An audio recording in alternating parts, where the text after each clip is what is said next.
Hi there, and welcome back to History of Fleetwood Mac. I'm Anita. Today we're going to go into the Fleetwood Mac White Album, otherwise known as the Fleetwood Mac album. And we pretty much know the story about this one of Stevie Nicks and Lindsey Buckingham finally joining the blues rendition of Fleetwood Mac and changing it more into a rock and roll band. They had kind of been spiced up a little bit more with the addition of Bob Welch for a period of time.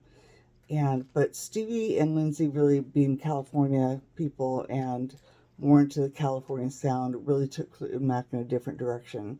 And there's a lot of information that probably everybody has, and I'll probably somehow get into another way for those who maybe don't, who maybe just have it upon the channel and don't know the story. What I thought might be a little bit interesting is, as I show you the vinyl that I have for that album, is to maybe kind of give my perspective about this album and how it came to be and where they would or maybe wouldn't be if this hadn't happened. So on the heels of the Buckingham Nicks album, well, we do know the story that it was being played in the studio.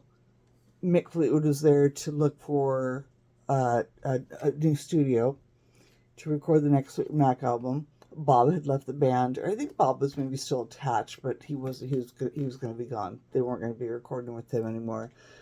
And Buckingham Nicks was playing, and Mick Fleetwood heard the guitar of Lindsey Buckingham.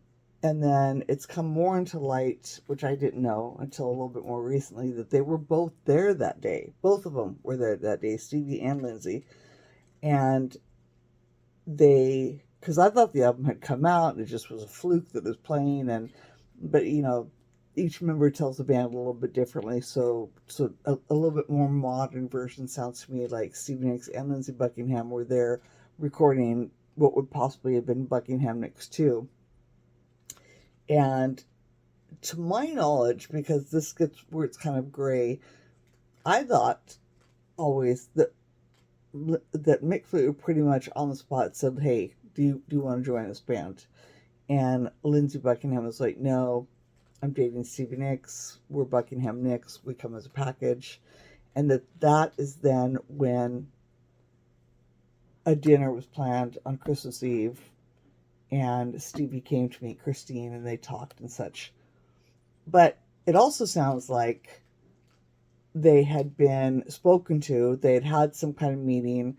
Lindsey was initially asked, but then he said, "No, Stevie and I come together." Then they all had this dinner where they then said, "Hey, welcome. You're part of the band if you would like to join us." So that's where I'm not exactly clear by all the biographies and such, because it seems like there's just little pieces that get missed and added to the story that kind of come and go and make it sound like it all happened in one meeting, it happened in 3 meetings, it happened in 2 meetings, and I know it's out there, and I know people are going to say, "Well, it was like this," but I don't I don't necessarily myself look at it in that aspect. And I only bring this up because, as a fan, when I first really got into Fleetwood Mac, I was 2000% Stevie Nicks. It was her image. It was everything. I had seen the Hold Me video, and I knew, I mean, I was just completely captivated. Then we had the Gypsy video, and then right on the heels of that, we had Stand Back, and as I talked about, a long time ago, probably in the singles, where I was completely captivated and put two and two together. Holy crap, that's this girl from that band, and that there could be a band with an item, and that person and that person could go solo, and figuring it all out. And and then growing up with the story, and then growing up with all the changes of Fleetwood Mac that we know in our time, and Stevie being in, Stevie being out, Lindsey being in, Lindsey being out, Stevie being in, Stevie being out, and then the big 2018 fiasco. And that's kind of where my point is when it comes to this. A lot of people are like, there's a lot of Team Stevie and a lot of Team Lindsey. How about that? And I'm going to make this as very politically correct as possible, but it's just my insight and it's just my thoughts. Challenge me. I love to talk about it. My word is not the word, but I just like to talk about it when it comes into this. And when we talk again about this album, Stevie consistently talks about how she went out and got all the Fleetwood Mac albums to see what they could contribute to the band. I've always found her wording interesting because Lindsay had pretty much been asked already. Like, it just seemed outright that Mick Fleetwood was like, this guy could contribute something. But B, he had worked with like the Everly Brothers and a lot of other people where Lindsay could play an instrument. So they knew that Lindsay could bring a sound to a band. Their sound, replicate our sound, this is what I want, or creative freedom, you bring a sound to the band and we'll work with it and see if we like it or not, see where it goes. Stevie can play a tambourine, and we know the girl can sing. But it's very different for somebody who does play an instrument, and as Lindsay would later find out, or kind of knew already with Buckingham Nicks, that he could kind of engineer a bit and produce, I don't know the exact wording, but he could put together the album more and pieces of it and elements of it than Stevie could. Stevie is a songwriter, an amazing one. She's a singer.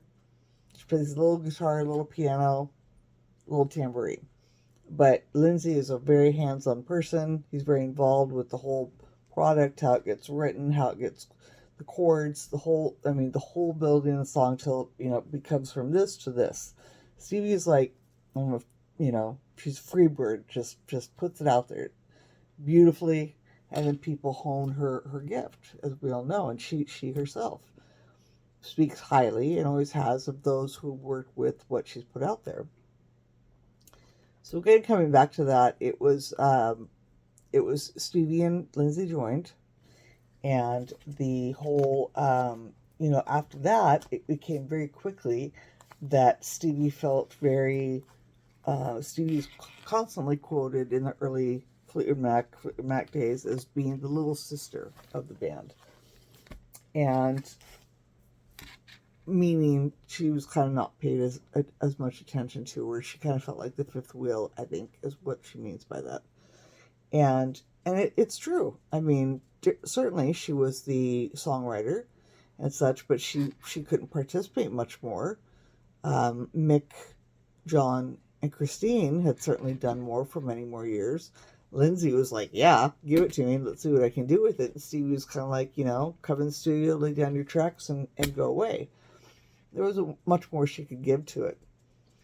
And when we get to, many, many years later, where we talk about Stevie Nicks and Lindsey Buckingham and where we lie now with the band being broken up and such, there's just so much awfulness on the internet where people are like, well, Stevie's got the bigger career than Lindsay, and Lindsay fans are like, Stevie would be nowhere without him. And we get a lot of that, the back and forth, and then we get the shippers. And I think what I'm conveying and just interested in talking about when it comes to this album, besides showing you the singles, is just talking about it and what a fascinating place it is, a fascinating start. Because had they only taken Lindsay, where would Stevie be? I think she would have kept going. But would Stevie have been able to, be the person, the Rhiannon on this album, the visionary Crystal on this album that turned into Gold Dust Woman, that turned into Sisters of the Moon, that turned into Stand Back? Would we have had that Stevie at this time if it weren't for this joining and weren't for Lindsay and Stevie being a package together? Would we have had Buckingham Nicks too?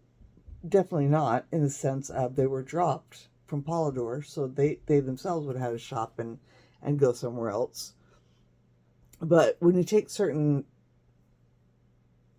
conversations or quotes, I should say, I apologize, of them joining the band and how it came to be, and then fast forward 40, 50 years later, we're talking about where they are now. It all started here. It didn't really start with Buckingham Nicks. It really started here.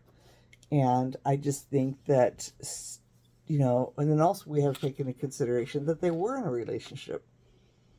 And we all know that. We all know that because we freaking love the drama that's to come in Rumors. But they were in a kind of relationship that was also of the time where the man stayed at home and did his thing, not just because Stevie wanted to do that, but because that was also what women did. Women were inclined to work if they could, and especially for the artist kind of relationship, a musician or movie star or something like that, the woman would be the one working more so that the man could, go out for auditions or go out for band practice or, sit at home and write or write poetry or whatever it is, in the creative artistry world when it came to male female relationships in the early 70s. And, I don't think she ever apologizes for that. I don't think she ever, woe was me that I had to do that, when she says that. And I also don't think that, every time it's brought up that she would not have been in Fleetwood Mac had Lindsay not said we're a couple means that she owes him the world today. I mean, it's certainly not what I'm saying. She doesn't need to grovel at his feet because he said. No, I mean, it was definitely a group decision, and Lindsay loved Stevie Nicks. I mean, that was his partner, and he wanted her to be with him. And he couldn't imagine, I certainly don't think it was like, he's like, yeah, okay, fine, to make her happy, or, yeah, come on, yeah, you're of course my girlfriend, of course I don't want to screw that up and have you come on. It's that, he knew what she could give as well. And again, when we look to the 2018 onward and all the times of Lindsay being with the band and leaving the band and things that we have to say about Lindsay, whether you're a fan of him or not, it's, they had their own tumultuous situation going on since 73. But, with 75 onward, they had, a lot of pressures that most couples wouldn't have. And yes, we got all that amazing music, but it was just stuff to talk about. It's just really, this was the start of something that, where would we be today? Where would Fleetwood Mac be today? Where would Mick and John and Christine have been? They've gone completely back to a blues roots sound.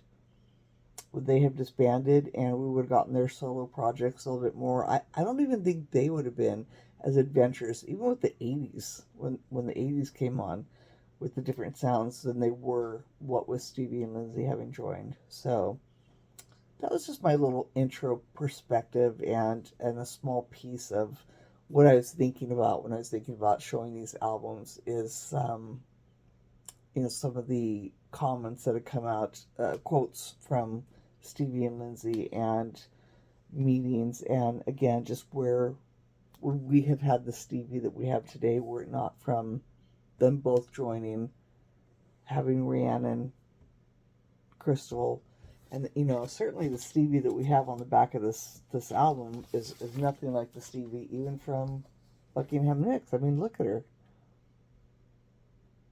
I mean, she looks just like any woman in a 70s rock band. Beautiful, adorable, but just, very standard. And look at the flourish. I mean, look at the cover of Rumors that we'll have coming up, in my next video. I mean, a complete, and that just launched 1,000 ships, right, with that imagery. And then we got the Stevie that's on Belladonna. I mean, would that all have evolved were it not from them joining, Stevie having all those feelings that she had, Lindsay doing all the work that he did with the songs, all their fights, all their everything. It all had to be the way it was to come to where it's at now. But I think that we as fans we really take sides and we assume that, of course, Stevie would have been the multi-billionaire, awesome person that we know today with or without him. Wrong. This is just not, it couldn't have been. If all these events didn't happen in the way they did, that line of fate and destiny hadn't happened, yeah, we wouldn't have that today. So that was just my little belly button gaze moment I want to talk about before talking about the album.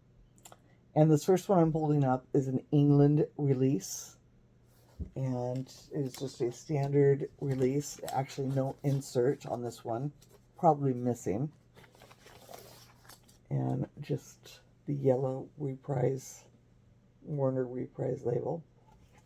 but the little insert with the lyrics and such like that are not on that one. Again, out of the UK.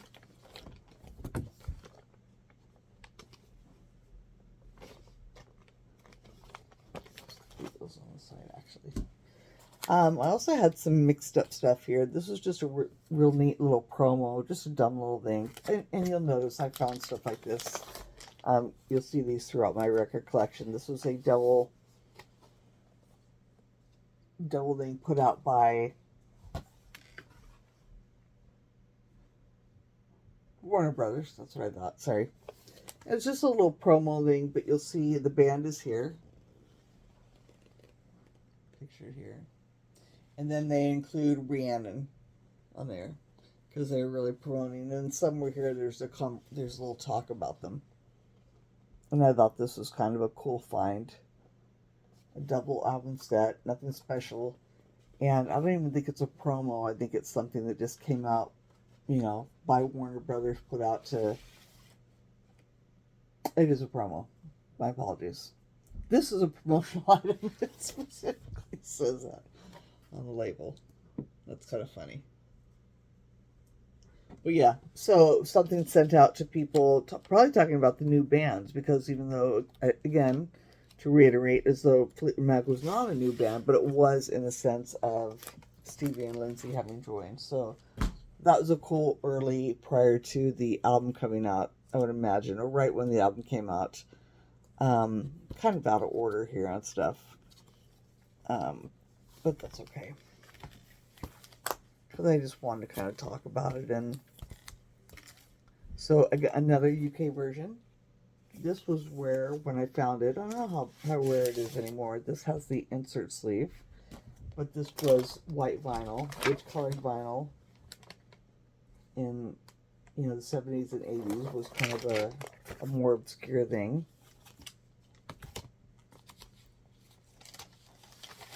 Also out of the UK. So probably just, so there's the UK one that was the first one, and then this one just would have been a limited edition colored vinyl. Here. This one is out of Germany. And just a slight variant on the label.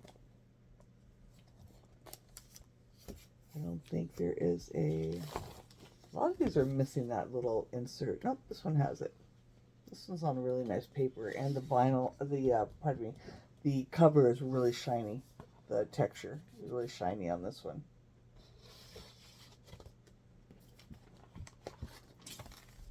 So Fleetwood Mac Germany.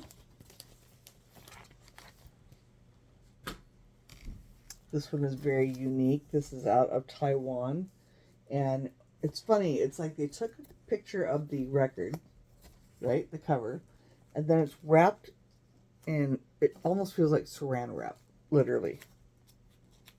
And I can't even find the, yeah. So it's like they wrapped it all in saran wrap, plastic.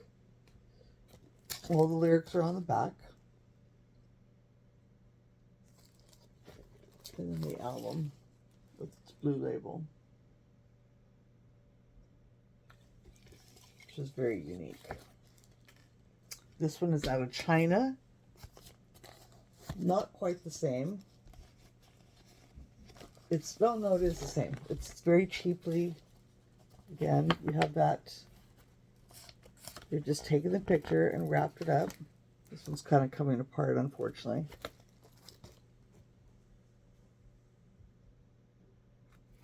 And then their label is red. Red for China. That one kind of stands out. I don't believe this one is bootleg. I just think that the licensing, kind of like on some of the 45s I showed you, was not exactly thumbs up. I think they might have taken a few liberties. But with the vinyl, it's kind of hard to say. This one is out of the USA. This one was bought solely because there was a hype sticker on it. So there's nothing special about this one other than I literally bought this copy because it had the sticker on it. We will discuss this often. So this has its inner sleeve, its lyric sleeve and the label. Nothing different really about this one. This one is different because it is the original master recording, which came out at the time. Well, let me rephrase that. The album came out in 75, and I want to say this came out in 76, or possibly, I want to say 76. I'm pretty sure I'm accurate about that. And this just would have been, well, you know, we currently have Mobile Fidelity's release of Rumors. Is it Tango in the Night and Mirage, I think? So, they did different sound releasings, different audio releasings of these. And at the time, this would have been one of those $20 or $50 records in 75. So it would have been pretty pricey. And just for a different sound. And I think that this one does have, it's funny because I went through and I had a few different copies because I wanted the copy with all the original innards. And funny enough, I thought I had it, but the real insert folds like this, which a lot of people don't know. I didn't know. Most people just have the album, and there is not, again, I think it's a situation. Is there? Yeah, see, this one doesn't have a lyric sleeve. So I don't know if it does or not. But I had, for the longest time, I had a copy of this, and it didn't have this. And I saw this one in a record store one day, and I pulled it out, and I'm like, what is this part? So, wanting to be a completist or have the most original copy that I could get, I picked this one up. It was kind of pricey at the time, but kind of neat to have, so there's that. But I probably need to pop a lyric sleeve in that one. This, again, is a standard U.S. release, just the same as the other one I showed you, but no hype sticker. There's the insert in this. Then we start getting, unfortunately, into the re-releases, and most of mine are sealed. So this one is, I need to date them, but these are all pretty current, so a lot of people probably know about these. And I have less of the Fleetwood Mac White album to show you than I do Rumors. I have a lot of copies of Rumors, so those all take more of those out, and that might get broken down to 2, possibly 3 videos, because I have a lot of copies of Rumors. With the White album, I, as you can see, don't have that many copies. For what I do have, I don't have that many copies, but I have more than I normally would because there's been an abundance of re-releases, including Barnes & Noble, H&M, Urban Outfitters, and Amazon, all releasing different colors in the years 2023, 24, and 25. Independently, each one released the White Album, Rumors, and I think up to Mirage in different color, or Tusk, pardon me. And it was a nightmare. And they're all expensive, and it's all the same crap. But you gotta have it all. Pokemon style. Gotta have them all. So this one was I'm 99% sure this was, oh yeah, it says 5 of May of 2024. And this was the Barnes & Noble vinyl on ruby red vinyl. This was the Urban Outfitter on sea blue vinyl. And this came out in 2024. Then I think there's still one more. I think I'm missing the H&M one, which might be like a seafoam green or something. This came out in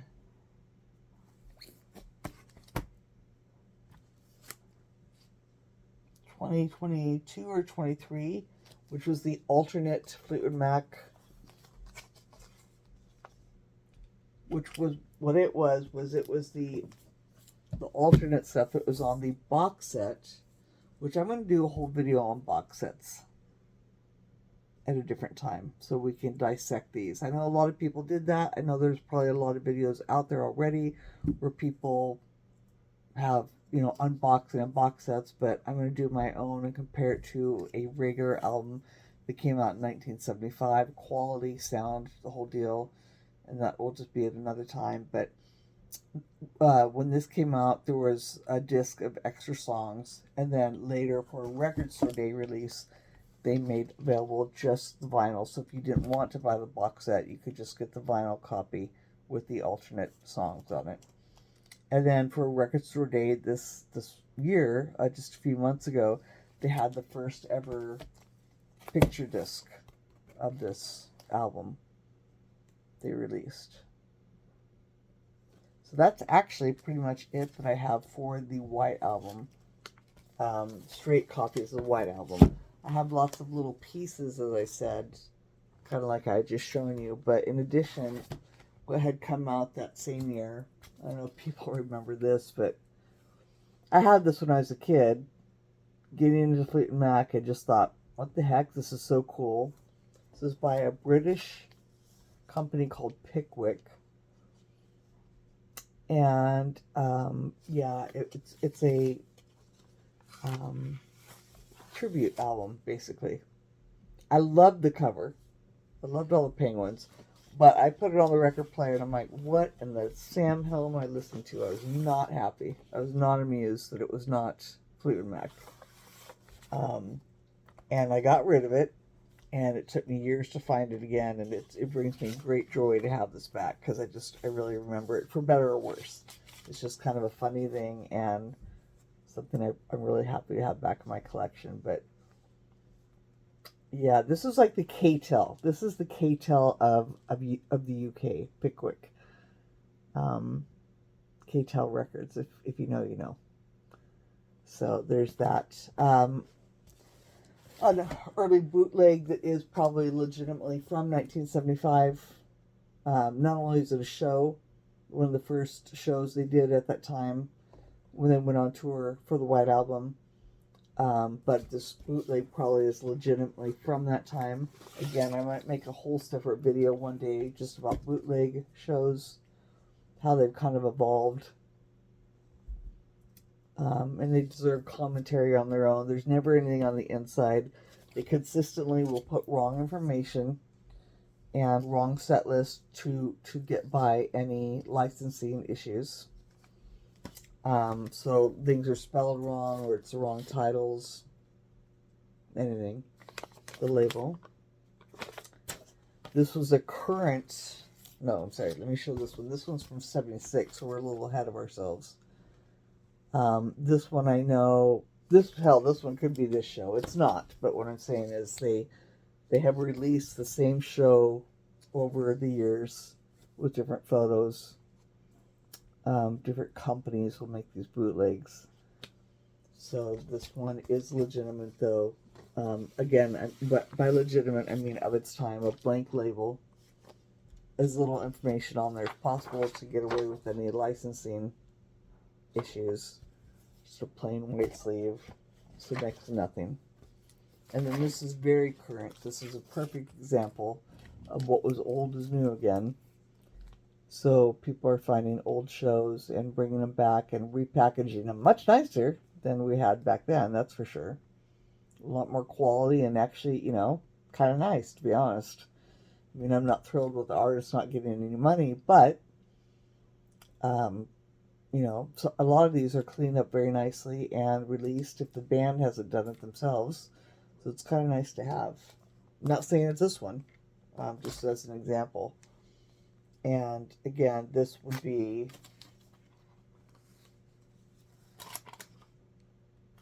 yeah, I'm not sure if this is one that I have already.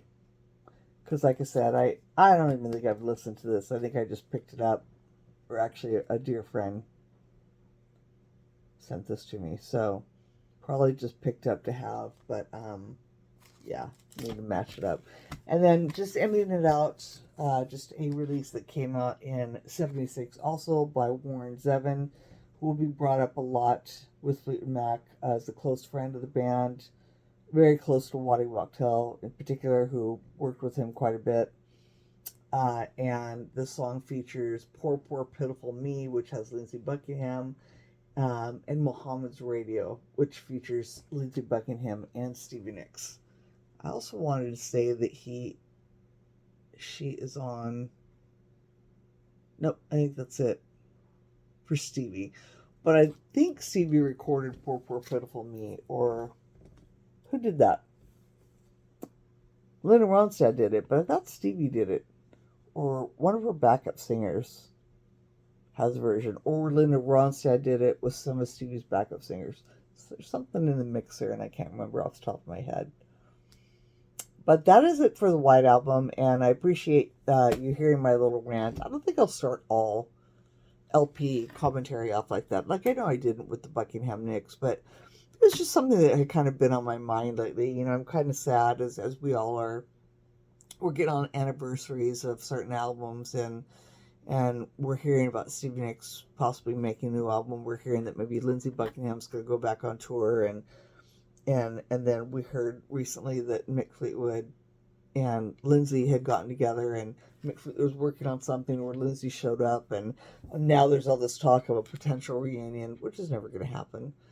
But like I said, you really start getting a lot of the negative side of the internet and people's opinions, and you know, I'm not condemning any of them, and nor their right to have an opinion, just as I have mine. But I think we forget to go back to the beginning and think of it from there. We think really a lot about rumors onward. Number one, we think about Buckingham Nicks. We kind of forget the White Album as far as really being the seed that, you know, that broke them out, and as the band Fleetwood Mac.